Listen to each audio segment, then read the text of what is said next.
Assalamu alaikum warahmatullahi wabarakatuh. Welcome members of the media fraternity. This is the first of what could be more press conferences from the Banjul OIC Summit. We welcome you here today. I'd like to introduce the members of the high table that are with us. To my far right, we have the Honorable Minister of Information, Dr. Ismail Asize. And next to him, we have the Chief Executive Officer of the Banjul OIC Secretariat, Ambassador Yankuba Badiba. And to my right here, we have the Head of Brand and Communications, the Banjul Gambia OIC Secretariat, Mr. Fali Ndera. So this is going to be a very short one. We'll have some remarks from our guests, and then Mr. Ndera will give an overview of what's been happening at the summit so far. So on that note, I'd like to welcome Ambassador Badiba to make a few remarks, please. Thank you, sir. Thank you very much, Mr. Tunkara, and Chairman of the Media Subcommittee, Honorable Minister, Mr. Federa, Brand and Communication Manager, colleagues from the media. We are very delighted that you've honored our request to be here today. It's a very short briefing. As you know, it's traditional that when such meetings are taking place that the general population is held, is made abreast with what is happening. Today, I would like to first confirm that representatives of all 57 member states are in this country, from the senior officer level. When we say senior officer level, we mean ambassadorial level. Foreign ministers have started coming, and we expect in the next 48 hours that heads of state would also be coming. So far, so good. All the logistics are in place. We have had transportation. Well, to start with, all the delegates have been assigned protocol officers and liaison officers. On arrival at Banjul International Airport, each of the delegations have somebody that would guide them. We provide transportations from the airport to their different hotels. And this is continuous. The transports have been assigned to them. They've all been lodged in a very comfortable accommodation. And so far, in terms of really nourishment, I would like to tell you, as I said earlier on, there's this principle of 1+4, which means the host country is only obliged to provide food, lodging, and transportation for one principal plus 4 others. But as I always say, in line with our trademark hospitality, we are feeding every delegate that comes into this country. Some delegations are big, some are well over 20, some over 30, but we manage, at least we're providing comfort, nutrition, and transportation for all of them. As we indicated to you, this is a 6-day program. The first 2 days, which was yesterday and the day before, are dedicated to senior officers meeting. And this is the technical kind of group that does all the paperwork. They do all the discussions. They come up with resolutions. It's still work in progress. I cannot tell you at this point some of the details, because yesterday they were in session up to 5 a.m. And they had to adjourn to be able to come back and make conclusions that will be propounded to the ministers. So I just want to state up front that I cannot tell you, we cannot reveal anything as far as our discussions are concerned. This evening, because they stayed here very late, they closed about 5 a.m. in the morning. Today's opening ceremony of the Council of Ministers had to be pushed to 5 p.m. this evening. So I cannot also confirm when that meeting will end. It could go into the wee hours of the next day. So today and tomorrow are dedicated to the ministers' meeting. And then the day after is when the heads of state would convene so it's like a progression. The technical people meet, they argue, they cut the T's, dot the I's, disagree to agree, and they come up with a consensus document, which is recommended to the Council of Ministers. They also look at it, and they then recommend to the heads of state for final ratification. So that's the process. So as I said, everything seems to be going on very well. Our delegates are all upbeat. They are conducting their meetings in comfort, and we look forward to a continuation in that kind of atmosphere. So thank you very much. Thank you very much, CEO. Appreciate those comments. And to add on to what he says about regarding the logistics, I think everybody that's been inside the center can see what is in place for the summit and believe that Gambia is ready to host this summit.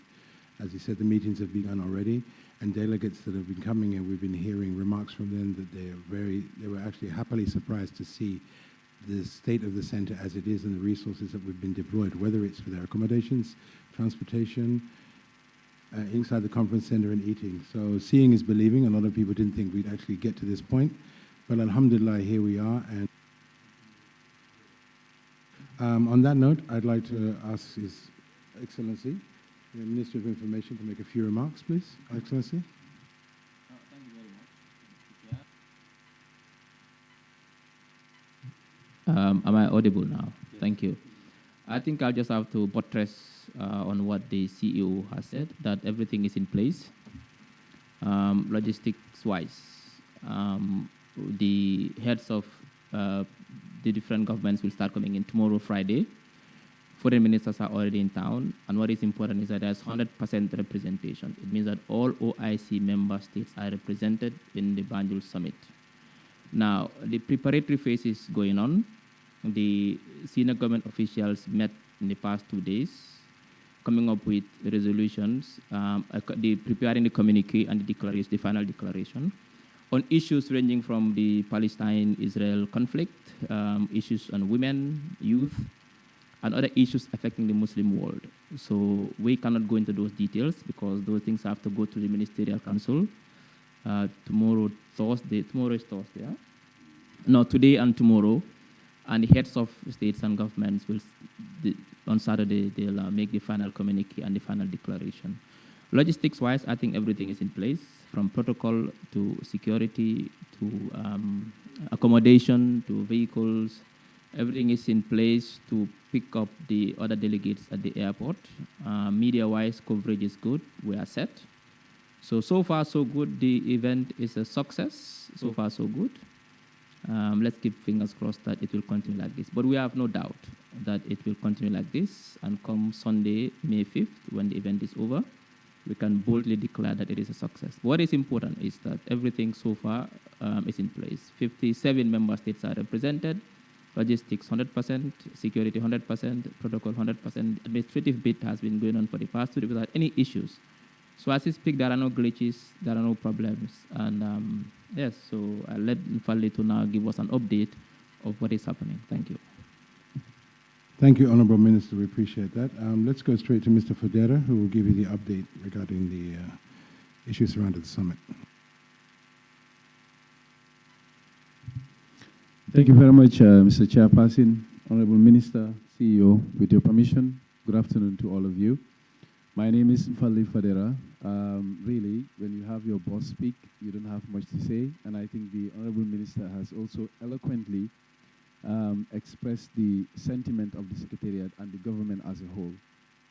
From our point of view, it's been 2 days, but a very successful 2 days indeed. And, you know, a testament to that is the interactions that you have with the delegates, all of them, really. From their own mouth, the Gambia has exceeded their expectation in terms of the logistics, in terms of the meeting facilities, the organization, the planning, etc., etc. So for us, we've seen this opportunity. Some see it as a challenge, where some see challenges, we see as an opportunity to serve the Gambia to the world. That is our commitment, that is our vision, and that is what we've been working towards. So far, in terms of the confirmations, just like the Minister said, 100% confirmation from member countries. Precisely, we have well over 40 VVIPs and VIPs coming to the summit. And this includes presidents, it includes prime ministers, it includes vice presidents, you know, deputy prime ministers across the board. So we are really, really thrilled and excited as a country, and we are looking forward to the opportunity to showcase the best of Gambia. We want to present the best of Gambia, Gambian hospitality that we are known for globally. So as a country, they are our guests. So our message to all and sundry is to come out and give a befitting, you know, welcome and reception in line with our trademark tradition as the smiling coast of Africa. Let's come out. It's a moment of pride for the Gambia. Nobody should be left behind, even if it means, just waving your flag at them. They are our guests. We should make them feel at home and then have a great time in the Gambia. So with that said, I think, Mr. Chairman, it's about time that we invite questions from the press. And then, we don't endeavor to keep you here, so I know you guys are busy as well. So maybe I will hand over to you, and then you can moderate the next phase of the press conference. Thank you very much. Thank you, Mr. Federa. Thank you, Mr. Federa. Appreciate your comments. And just before we get to the questions, just remember, this project has been at least 5 years in the making to get to this point. So a lot of what we're seeing now is the final ramp up to making it happen. But behind the scenes, there's been a lot of work, a lot of talking going on. And His Excellency the President has been extremely supportive of the whole process throughout this. I'm sure Ambassador Dibba and his team will tell you that. So for us, it's a moment of pride, and Gambians should be really proud that here we are. Who could think a small country like Gambia could have an OIC summit, a summit which is second only to the UNGA, and it's happening in the Gambia, and we're making it happen. So, alhamdulillah, let us all have that sense of pride, and let us all carry that positivity with us. On that note, we'd like to invite some questions from the press. Please, we have a microphone over there, so if you can put up your hand, and then when you speak, please give us your name and the media house you're from. Thank you. Questions? Please stand up so we can see you. Maybe you can talk. Maybe we can hear you anyway. No, go ahead. Go ahead, Sangule.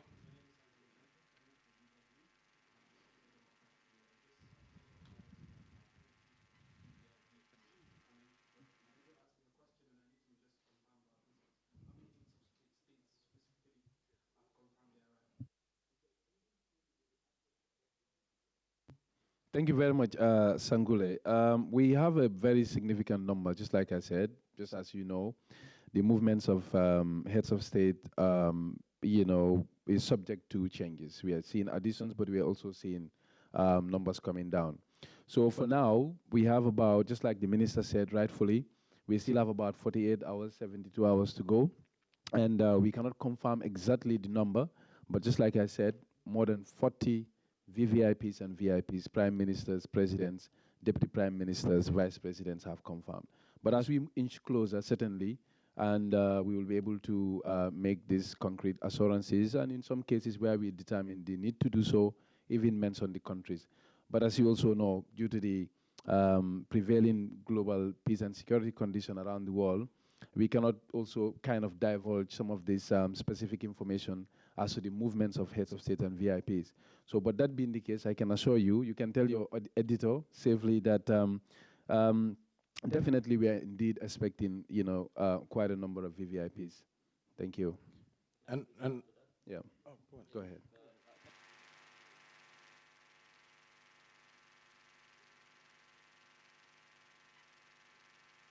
Is it on? Can be very fluid. And I think we've learned from that in the past couple of days. In our last press conference, we announced that Erdogan was coming because it was confirmed he was coming. And then later it changed because of domestic issues that are so important, he must attend to them, and he could not come. What we are trying to avoid is to tell you that X, Y, Z is coming, and then tomorrow something happens and they cannot come. So we are trying to be very careful with revealing who is coming. It has also security implications. Some of them don't want to announce that they are coming now so we are waiting until we've confirmed that they've really taken off from their respective destinations before we can be sure that they are coming. So for now, what we can give is a global figure that we are expecting, but like he said, this can change, it can increase, it can decrease. Thank you, Honorable. And also, let us remember, the success of a summit is not dependent on how many heads of state arrive. It's the representation. And as Mr. Federa said, we're going to have 100% representation. So if it's not a head of state, if it's a foreign minister or deputy prime, that is a head of state basically representing that country. So that is a success of the thing. Next question, please. That's it? Anybody?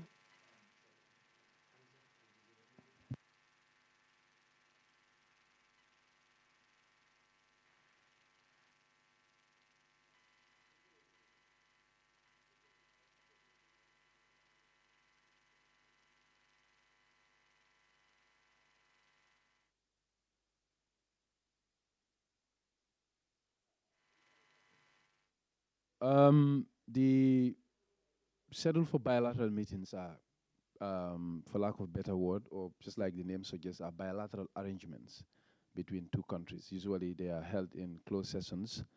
I'm not sure I understand your question well, but we are not really very much privy to the bilateral arrangements that take place between countries. But I know as far as the sessions are concerned, the preparatory ministerial meetings, as well as the senior official meetings, are out of bounds for the media, except for the opening.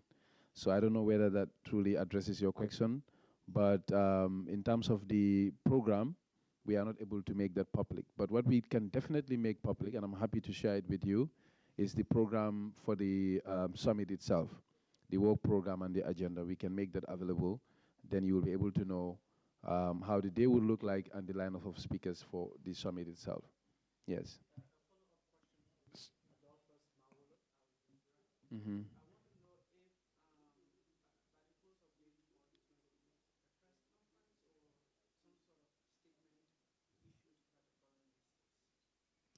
The foreign ministers. Um, yes. So what happens is the foreign ministers meeting as well as the senior officers meeting are all preparatory. So up until the outcomes are debated and agreed upon at the summit, definitely there will be no press conference officially from the OIC General Secretariat. So there is a press conference scheduled, but it's not happening tomorrow. It is happening on Thursday, on the last day of the event itself, Sunday. So once we confirm the time and the venue, most definitely our proactive media chairperson and his team will definitely communicate that and will facilitate your attendance. May I add on to both of your questions? Bilaterals, like I've just received a request from one country that when their head of state comes, for us to film that, and then that will be shared. Yesterday, there was a bilateral that happened between Qatar and the Gambia, and we filmed that, and that footage shared. We have official videographers. Obviously, it's restricted for outside media to go in there, but official media can. It will not happen all the time, but when it does happen, be rest assured we will share that with the media when we can. Mm-hmm. And going towards you, all like the senior officials meeting, the foreign ministers meeting, all that work is leading up to the plenary on Saturday, as Mr. Federa said. So it's very unlikely no information will come out of that until it becomes public on Sunday, inshallah. If I may, just to supplement what the last two speakers said, yes, there are bilaterals happening, but in our logistics and administrative announcements, we've told member states that they can indicate by applying. We know when you have such meetings, there's always the opportunity and potential that countries, find it, very convenient. Instead of paying fares, traveling all the way, if you meet your colleagues, it's good to have certain bilateral discussions. And these are going to happen, as he quoted Qatar. I did one yesterday. We have some already who have indicated, and we'll be making provision for that. So, but these are not the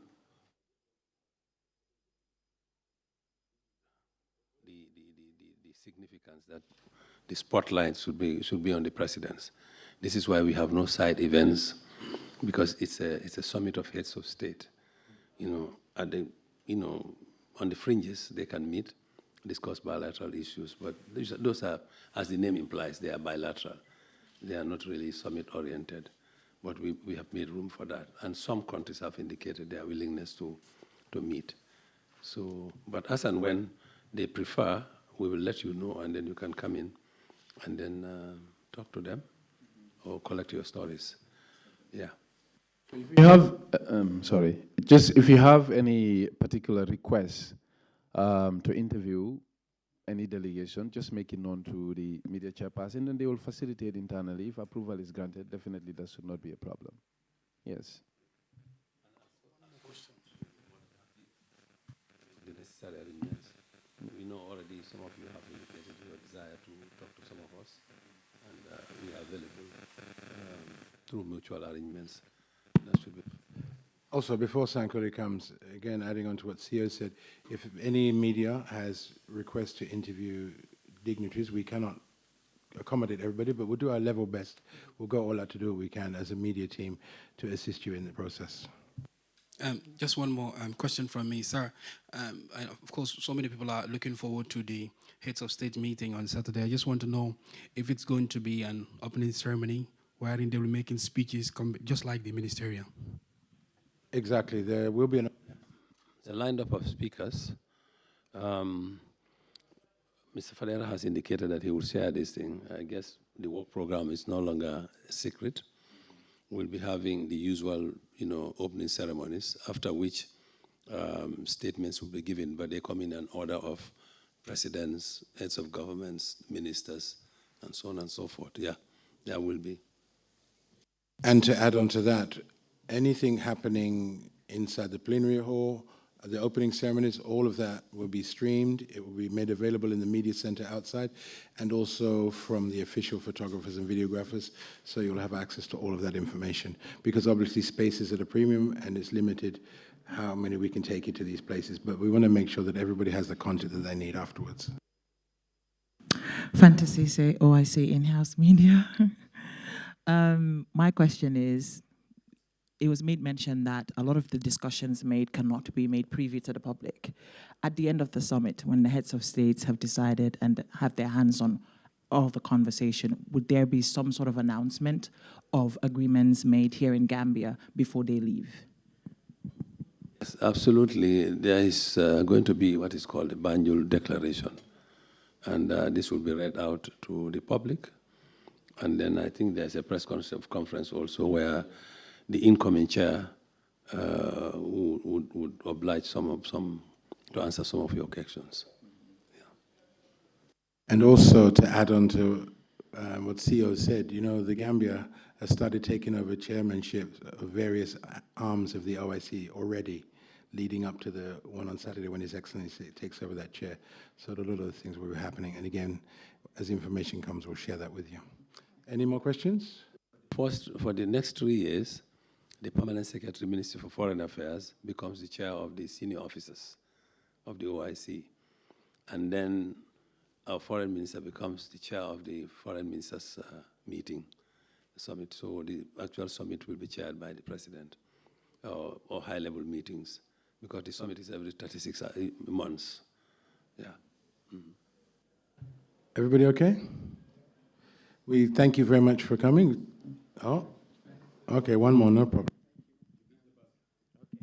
By the way, I am Moto El Baji from the Star TV. My question is, how prepared is the Gambia in taking up the mantle of leadership of the OIC? In a direct answer to your question, summits like these have what is called a theme. And already you know our theme. Themes are created, they are an intrinsic kind of expression of the roadmap. So if you look at our theme, Gambia has clearly indicated the way we want the OIC to take in the next 3 years. And the next level, of course, would be, as a country, we will come together and then create strategic goals. Arising from the goals, we will have our immediate objectives, and we'll have an implementation plan and a way of checking the deliverables, whether the goals that we have set ourselves are on course or not. So I can assure you, we had a deliberate kind of, we took a deliberate position to create that theme. And we want Gambia to make a difference in terms of charting the way forward for the OIC. Gambia is not solo in this process. We are acting on behalf of the Africa region. And during our consultations prior to this, member states have expressed the opinion, they've confided in us and shared with us some of the objectives that they would like to see, happen. But of course, there's the issue of subsidiarity in this.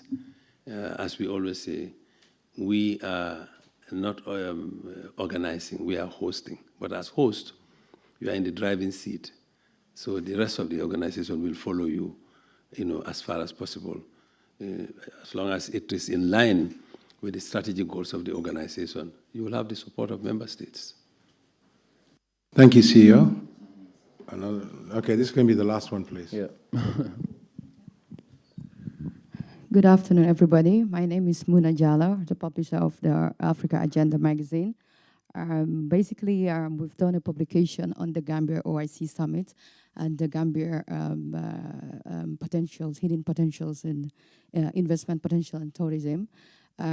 So we've just received the copies, and we decided to allocate 57 copies to OIC so they can give it to the 57 member state and the support to showcase the Gambia in the best positive light.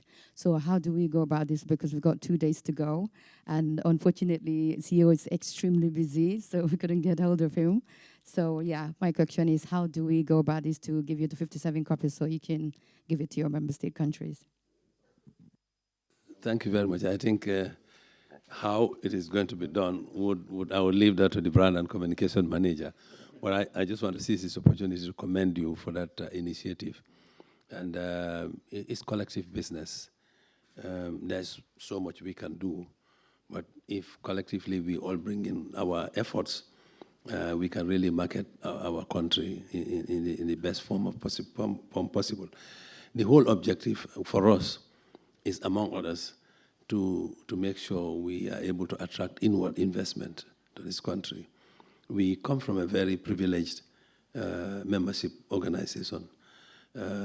Perhaps if you look at the world's resources in terms of financial resources, you will find most of the resources have their origin in the Ummah.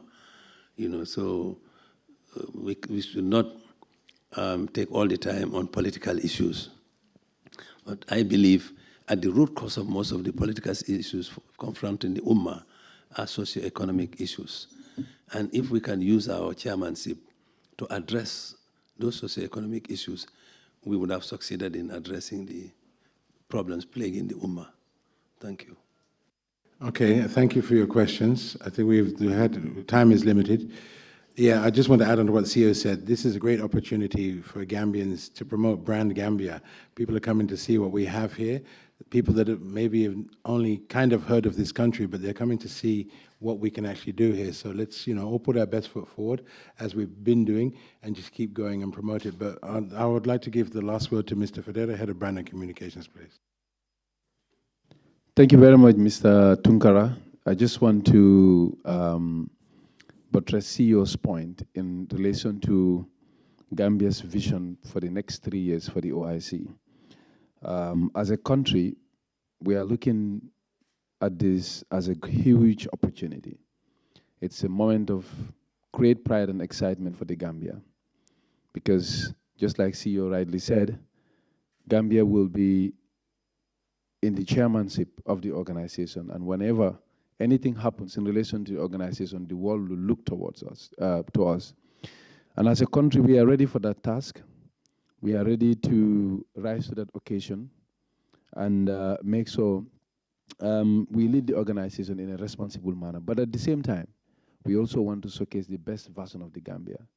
So everybody should gear up and know that the next 3 years will witness a lot of OIC movements in the Gambia in the form of exhibitions. The OIC is huge, and it deals in a lot of things, they're in science and technology, in trade and investment, banking and finance, development financing, etc.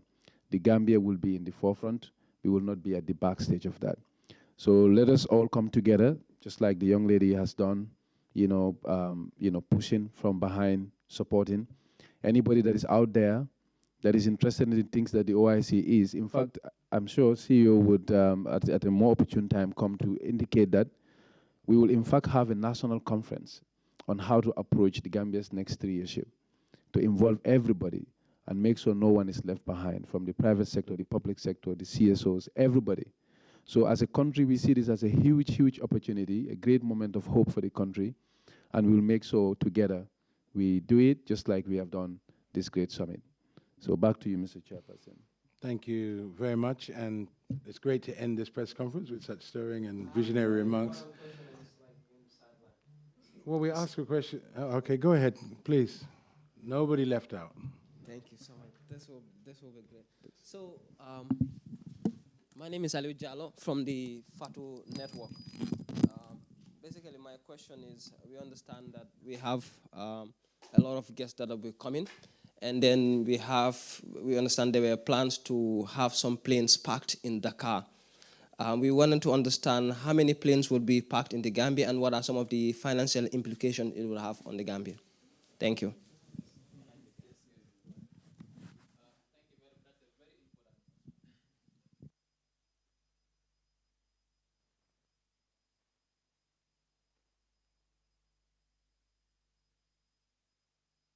At the airport to park the planes that are going to bring our guests into town. Now we are saying that depending on the wings, the size of the wings of the planes, if it did occur that there is not enough parking space for the planes that will bring the guests, if that is a contingency, we'll take some to be parked in Senegal at Yoff International Airport. Now this part of the bilateral between Gambia and Senegal, and it comes at no cost to the Gambia. It's for free. But it might not happen.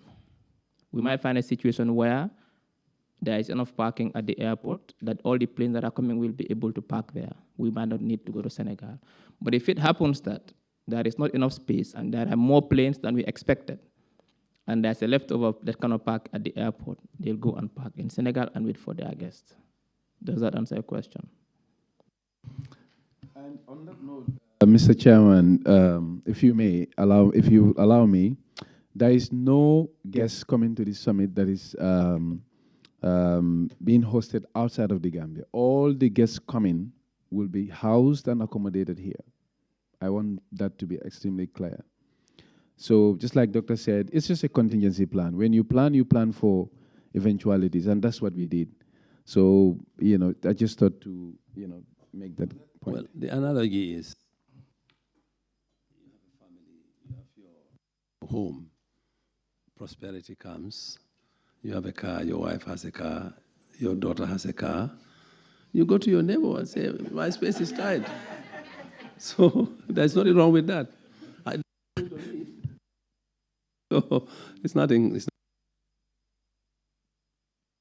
Well said, CEO, and thank you, Mr. Federa, as well for that point regarding the accommodation, because our accommodation subcommittee has worked tirelessly to ensure that everybody is housed here and comfortably to their standard.